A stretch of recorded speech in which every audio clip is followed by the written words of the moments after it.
आवाज नहीं आ रहा हेलो। है? हेलो, मेरी आवाज आ रही है क्या हेलो आप लोगों को? Yes sir, yes sir. हाँ, सर। समझ रहे हैं ना ये? सर एक बार रिपीट यस करें सर। सर। हाँ ठीक है ना, और एक एग्जांपल लेंगे चलो। अब D5 के केस में देखते हैं। D5 यानी कि 5 इलेक्ट्रॉन है वहां पे, ठीक है। अब 5 इलेक्ट्रॉन है तो ये यहाँ पे फिर से लिख देते हैं हम ऐसे। ये देखो, एक दो तीन और ऊपर की ये दो, ठीक है। तो 5 इलेक्ट्रॉन है हमारे पास, यानी कि D5 है ना। D5 कॉन्फ़िगरेशन है। अब D5 यानी कि यहाँ पे एक इलेक्ट्रॉन, अब सेकंड इलेक्ट्रॉन यहाँ पे, थर्ड इलेक्ट्रॉन यहाँ पे। अब जो फोर्थ इलेक्ट्रॉन है, अब ये फोर्थ इलेक्ट्रॉन के लिए यहाँ पे दो चॉइसेस है। ये डिपेंड होता है स्ट्रॉन्ग फील्ड और वीक फील्ड लिगैंड के बेस पे। अगर लिगैंड जो है ये स्ट्रॉन्ग फील्ड होता है तो यहाँ पे पेयरिंग देखने को मिलेगी, है ना। और पेयरिंग होने की वजह से ये जो है फोर्थ नंबर ऑफ इलेक्ट्रॉन ये ऐसे पेयर्ड हो जाएगा, है कि नहीं। तो इस केस में जो इलेक्ट्रॉनिक कॉन्फ़िगरेशन लिखेंगे हम, तो ये जो स्ट्रॉन्ग फील्ड लिगैंड होता है इसके केस में ये जो लिखेंगे हम, ये होगा, यहाँ पे लिखते हैं T2G। कितने इलेक्ट्रॉन है T2G में? 5। तो T2G 5 है। और Eg जो होता है, Eg जो होता है दिस इज वैकेंट, यानी कि जीरो, है कि नहीं। ये होता है स्ट्रॉन्ग फील्ड लिगैंड के बारे में। और वीक फील्ड की बात करते हैं हम, तो in case of weak field क्या है, T2G। अब ये जो है फोर्थ नंबर ऑफ इलेक्ट्रॉन ये जाएगा यहाँ पे, और फिफ्थ नंबर ऑफ इलेक्ट्रॉन ये जाएगा यहाँ पे। तो यहाँ पे कोई पेयरिंग नहीं होगी क्योंकि वीक फील्ड लिगैंड है कि नहीं। और वीक फील्ड लिगैंड के केस में हम फिर से इसका इलेक्ट्रॉनिक डिस्ट्रीब्यूशन लिखेंगे। तो T2G में जो है यहाँ पे सिर्फ 3 इलेक्ट्रॉन रहेंगे, तो T2G 3। और Eg में जो है 2 इलेक्ट्रॉन रहेंगे। तो हम यहाँ पे देख सकते हैं जो टेबल है D5 कॉन्फ़िगरेशन का टेबल, जिसमें कि हम देखेंगे यहाँ पे D5 कॉन्फ़िगरेशन है। देखो, अब स्ट्रॉन्ग फील्ड यहाँ पे वीक फील्ड लिगैंड है, तो ये देखो यहाँ पे 3 T2G में रहेंगे और 2 इलेक्ट्रॉन Eg में चले जाएंगे। और यहाँ पे स्ट्रॉन्ग फील्ड लिगैंड है, तो यहाँ पे पांचों इलेक्ट्रॉन जो है पेयरिंग होते रहेंगे, वहां पे 2 इलेक्ट्रॉन और 1 इलेक्ट्रॉन पेड रहेगा। तो total T2G having 6 electron and 0 electron into the Eg orbital. You got this point? Hello. तो ठीक है, इस तरह से जो है इलेक्ट्रॉनिक डिस्ट्रीब्यूशन होता है। तो ये D7 में, 8 में, 10 में ऐसे ही होगा, ठीक है। तो उसके बाद में टेट्राहेड्रल के केस में अगर हम देखते हैं, तो टेट्राहेड्रल को थोड़े से अलग से स्टडी करते हैं हम यहाँ पे। ये देखो, अब टेट्राहेड्रल जो है यहाँ पे, तो टेट्राहेड्रल का जो ये स्प्लिटिंग जो होता है, ये स्प्लिटिंग थोड़ा सा डिफरेंट होता है, ठीक है। यहाँ पे ये जो T2G होती है उसकी एनर्जी ज्यादा होती है, और Eg की एनर्जी जो है ये कम होती है। तो पहले इलेक्ट्रॉन जो है ये Eg में चले जाएंगे, ठीक है, और बाद में T2G में चले जाएंगे। तो समझो फॉर एग्जांपल D1 कॉन्फ़िगरेशन यहाँ पे होता है, 1 इलेक्ट्रॉन जो है ये यहाँ पे चला जाएगा। तो हम इसका कॉन्फ़िगरेशन लिखेंगे कि Eg जो है उसमें 1 इलेक्ट्रॉन है, और ये जो है T2G ये टोटली वैकेंट यहाँ पे हमें देखने को मिलती है। तो ये टोटल वैकेंट होती है। अब हम D3 तक कोई टेंशन नहीं है, D3 तक, D2 तक यहाँ पे और एक इलेक्ट्रॉन D2 वाला यहाँ पे चला जाएगा। जब D3 आता है, D3 अगर होता है तो एक इलेक्ट्रॉन यहाँ पे चला जाएगा। तो इनकेस ऑफ D3 जो है कॉन्फ़िगरेशन को जब हम लिखेंगे तो यहाँ पे लिख सकते हैं कि Eg2 और T2G में एक इलेक्ट्रॉन, ठीक है, इस तरह से। तो ये हो गया टेट्राहेड्रल में इसका डिस्ट्रीब्यूशन ऑफ इलेक्ट्रॉन, ठीक है। इसके बाद में हम देखेंगे एक एग्जांपल D5 का, ठीक है। D5 इलेक्ट्रॉन है, 5 इलेक्ट्रॉन है, तो हम पहले क्या करेंगे, यहाँ पे सिंगल सिंगल फिलअप कर देंगे पूरे। तो यहाँ पे टोटली 5 इलेक्ट्रॉन को हमने फिलअप कर दिया, है ना। सब इधर एक एक इलेक्ट्रॉन देखने को मिलते हैं। तो यहाँ पे जब हम लिखेंगे तो Eg में जो है 2 इलेक्ट्रॉन, और T2G में जो है यहाँ पे 3 इलेक्ट्रॉन को हम लिख सकते हैं। इसका चार्ट फिर से देखते हैं यहाँ पे टेबल में।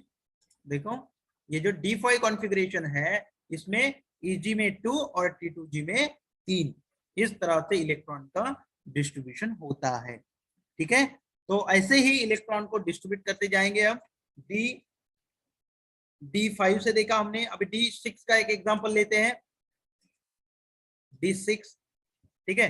अब नेक्स्ट, तो D6 अगर कॉन्फ़िगरेशन होता है इस तरह से, ये D6 है ना, और इसमें 6 इलेक्ट्रॉन है, और हमारे पास अभी जो D ऑर्बिटल का स्प्लिटिंग है तो इस तरह से है, in case of tetrahedral complex. Okay, और यहाँ पे 6 इलेक्ट्रॉन, तो 6 इलेक्ट्रॉन को हम इस तरह से लिखेंगे, ये पूरे 5 इलेक्ट्रॉन दे देंगे पहले। Okay, and 6 number of electron paired with the existing electron from easy orbital, easy orbital से। ठीक है, तो इसका जब हम कॉन्फ़िगरेशन लिखेंगे तो कॉन्फ़िगरेशन लिखते टाइम हम लिखेंगे यहाँ पे कि ईजी में जो है 3 इलेक्ट्रॉन है और T2G में भी 3 इलेक्ट्रॉन। ठीक है, इस तरह से देखो D6 कॉन्फ़िगरेशन है, Eg3 एंड T2G3। यहाँ पे देखेंगे हम टेबल में, देखो D6 कॉन्फ़िगरेशन है, Eg3 और T2G भी 3 है। ओके, देन नेक्स्ट, अब D7 कॉन्फ़िगरेशन अगर होता है, D7 है ना, 6 के जगह पे अभी 7 है, तो क्या होगा, सिर्फ यहाँ पे एक इलेक्ट्रॉन की पेयरिंग होगी और इलेक्ट्रॉनिक कॉन्फ़िगरेशन जो होगा उसमें हम लिखेंगे Eg4 और T2G3 इस तरह। अब ये क्या है कि हम टेट्राहेड्रल के बारे में लिख रहे हैं, तो यहाँ पे पेयरिंग एनर्जी बहुत ज्यादा होती है as compare to their transition energy. तो इस वजह से जो है इलेक्ट्रॉन ये यहाँ पे हाई स्पिन कॉम्प्लेक्स यहाँ पे शो करते हैं, ये कॉम्प्लेक्स हाई स्पिन कॉम्प्लेक्स होता है, यानी कि नंबर ऑफ अनपेयर्ड इलेक्ट्रॉन यहाँ पे ज्यादा होते हैं, यहाँ पे ट्रांजिशन जो है इजिली होता है। तो ऐसे केस में अभी एक D10 का एग्जांपल लेते हैं हम, D10। ओके, D10, तो D10 यानी कि 10 इलेक्ट्रॉन है और हम फिलअप करेंगे तो हर ऑर्बिट में यहाँ पे ऑर्बिटल में देखेंगे कि पूरे इलेक्ट्रॉन जो है ये पेयर्ड हुए है ना, ये Eg भी पूरी पेयर्ड है और ये T2G भी पूरी तरह से पेयर्ड है। तो ऐसे केस में हम लिखेंगे यहाँ पे Eg जो है, Eg रहेंगे यहाँ पे 4 और T2G जो है ये रहेंगे यहाँ पे T2G6। ठीक है, तो इस तरह से इलेक्ट्रॉनिक डिस्ट्रीब्यूशन को हम समझ सकते हैं। By using this table you can understand the D electronic configuration in weak field ligand octahedral complex, strong field ligand octahedral complex and tetrahedral complexes also. Okay, तो यहाँ से D1 से D10 तक किस तरह से इलेक्ट्रॉन का डिस्ट्रीब्यूशन है, ये अगर आपको समझ में आ गया तो आपको जब क्रिस्टल फील्ड स्टेबलाइजेशन एनर्जी निकालनी होती है या उसका मैग्नेटिक मोमेंट निकालनी होती है ना, तो ये सारे इसमें, या उसका कलर एक्सप्लेन करना होता है, उसका इलेक्ट्रॉनिक स्पेक्ट्रा एक्सप्लेन करना होता है, तो in case of that it is very important information for you, because if you know the how electron distribute into the octahedral and tetrahedral complexes in different energy level after the splitting the orbital, so that's why you predict properly, you can determine the crystal field stabilization energy, and also you can find out the magnetic moment and color of the complexes. So this is very beneficial for you. So study this table in through the practice, okay, and try to calculate or try to understand how the electron distribute into the different configuration, D configuration. ठीक है, तो इसको अच्छी तरह से समझ लेना है हमें। और इलेक्ट्रॉन ये जो डिस्ट्रीब्यूट हो रहे हैं इसमें टेट्राहेड्रल में कोई प्रॉब्लम नहीं है, टेट्राहेड्रल में कोई प्रॉब्लम नहीं है, सिर्फ उसमें ये एक ही चीज हमें ध्यान में रखनी होती है कि Eg जो होती है उसकी एनर्जी कम होती है और T2G की एनर्जी ज्यादा होती है। ओके, और ऑक्टाहेड्रल कॉम्प्लेक्स में हमें क्या यहाँ पे ध्यान रखना है कि स्प्लिटिंग जो होता है उसमें T2G की एनर्जी कम होती है और Eg की एनर्जी ज्यादा होती है, ये चीज समझना है। और दूसरी चीज जो है यहाँ पे, this is very important about the ligand, type of ligand, किस तरह का लिगैंड वहां पे प्रेजेंट है। वहां पे अगर वीक फील्ड लिगैंड है तो वहां पे हाई स्पिन कॉम्प्लेक्स हमें देखने को मिलेगा, वहां पे पेयरिंग जो है ये पेयरिंग कम होती हुई हमें दिखाई देगी। और वहां पे अगर स्ट्रॉन्ग फील्ड लिगैंड होता है तो वहां पे इलेक्ट्रॉन जो स्प्लिटिंग गैप है, ये स्प्लिटिंग गैप ज्यादा होता है, and because of larger splitting gap in between to T2G and Eg, the electron prefer to paired with the existing electron rather than transition from T2G to Eg energy level. So that's why these two things you have to keep in your mind. In case of weak field ligand, what happened, and in case of strong field ligand, what happened. And if you know that, so you will be right proper electronic distribution for different D configuration. Okay.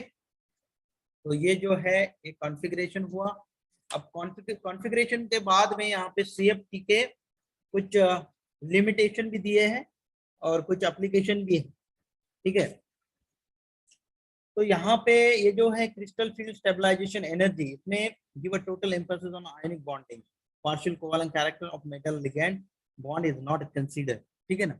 जैसे कि हमने इसके postulate को study किया, in postulate this crystal field theory stated that the bond in between the metal and ligand is totally ionic bond, okay, but not consider any type of covalent interaction, okay.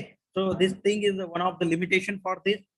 Then in the whole crystal field study, we can see there is only talk about the d orbital of the metal ion, है ना। Metal ion की जो d orbital है उसके ही बारे में सारी चीजें यहाँ पे बताई गई है, लिगैंड के बारे में ज्यादातर एक्सप्लेनेशन नहीं दिया है। This is also one of the drawback for crystal field stabilization, crystal field theory. Then it has, और इसके अलावा d ऑर्बिटल के अलावा भी ऑर्बिटल होती है, जैसे कि s होती है, p होती है, मेटल की भी होती है और लिगैंड की भी होती है। तो इसके बारे में इसने कोई एक्सप्लेनेशन या कोई प्रेडिक्शन या कोई पोस्टुलेट उसके बारे में या उसके बारे में कोई इंफॉर्मेशन इसने यहाँ पे नहीं बताई। Then it has not consider ligand orbital, है ना, लिगैंड ऑर्बिटल को कंसीडर नहीं किया है। Then their interaction with metal orbital are not explain at all. जो इसका स्प्लिटिंग हम कह रहे हैं कि स्प्लिटिंग होती है due to the interaction, but ये जो इंटरेक्शन होता है, इंटरेक्शन को इसने ज्यादा एक्सप्लेन नहीं किया है। Then pi bonding in complex is not consider. देखो अब इसमें क्या है कि जो मेटल और लिगैंड के बीच में यहाँ पे जो बॉन्ड बन रहा है, ठीक है, यहाँ पे मेटल और लिगैंड का बॉन्ड बन के कॉम्प्लेक्स बन रहा है, but no problem is there. But in some ligand there is pi bond is also there, है ना। कुछ लिगैंड जो होते हैं जिसमें पाई बॉन्ड होते हैं, यानी कि CO होता है, जैसे कि कार्बोनिल होता है, देन उसके बाद साइनो ग्रुप होता है ना। तो इस तरह के लिगैंड में जो है पाई बॉन्ड होने की वजह से इसकी पाई एंटी बॉन्डिंग जो वैकेंट होती है, तो ये लिगैंड मेटल को इलेक्ट्रॉन दे देते हैं, बॉन्ड बन जाता है मेटल और लिगैंड के बीच में। बट लिगैंड के कुछ इलेक्ट्रॉन जो है ये वापस ये लिगैंड की एंटी बॉन्डिंग जो होती है उसमें पाई एंटी बॉन्डिंग में चले जाते हैं और वहां पे डबल बॉन्ड कैरेक्टर डेवलप होता है। तो ये सारी चीजें को एक्सप्लेन नहीं किया CFT ने, तो ये सारी चीजें जो है MOT ने एक्सप्लेन किया है मॉलिक्यूलर ऑर्बिटल थ्योरी में, जहाँ पे पाई बॉन्डिंग, जिसको बैक बॉन्डिंग भी कहते हैं, इस तरह की बॉन्डिंग हमें वहां पे देखने को मिलती है, जो बॉन्डिंग कॉम्प्लेक्स को और ज्यादा स्टेबिलिटी प्रोवाइड करती है। Then this theory failed to account for the charge transfer spectra। और इसके बाद में जो एक्सप्लेनेशन है स्पेक्ट्रा के बारे में, तो यही चीज जो अभी हम बोल रहे हैं कि लिगैंड इलेक्ट्रॉन मेटल को दे देता है, बट मेटल भी इलेक्ट्रॉन देता है लिगैंड को, इसके बारे में नहीं बताया है। तो ये जो चार्ज ट्रांसफर हो रहा है, जो कि कलर जो होता है कॉम्प्लेक्स का, जिसे इलेक्ट्रॉनिक स्पेक्ट्रा कहते हैं हम, तो ये इलेक्ट्रॉनिक स्पेक्ट्रा के बारे में ज्यादातर इसने एक्सप्लेनेशन नहीं दिया। बट ये जो एक्सप्लेनेशन जो इंपॉर्टेंट हमें यहाँ पे CFT ने दिया है वो होता है d ऑर्बिटल का जो स्प्लिटिंग होता है उसके बारे में, ठीक है। तो काफी सारी इंफॉर्मेशन हमें यहाँ से भी मिलती है CFT से, तो ये भी एक इम्पोर्टेंट डेटा जो है कॉम्प्लेक्स के बारे में हमें देती है, ओके।